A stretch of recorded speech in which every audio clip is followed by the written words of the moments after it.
Comment est-ce que j'associe l'hypnose avec la nutrition ? Alors au tout début de ma reconversion professionnelle, j'étais uniquement thérapeute en nutrition. Et j'accompagnais les patients justement vers un accompagnement de la nutrition de manière consciente. Donc on était dans le conscient, dans l'action, de comment est-ce qu'on fait justement pour manger sainement, pour manger de manière adaptée en fonction de ses besoins, du moment de sa vie, etc. Le fait de pouvoir associer l'hypnose à la nutrition permet d'être du coup de cette manière-là, de manière inconsciente, à travailler sur les ancrages. Très souvent, de manière inconsciente, on a de la maltraitance alimentaire. On se maltraite par la nourriture.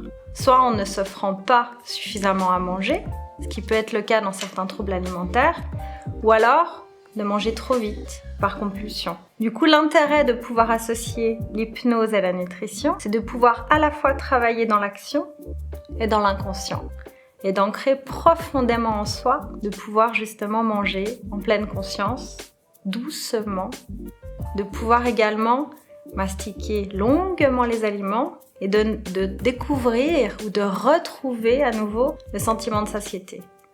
Très souvent, dans des troubles du comportement alimentaire que j'accompagne régulièrement, on peut observer qu'il y a cette maltraitance inconsciente.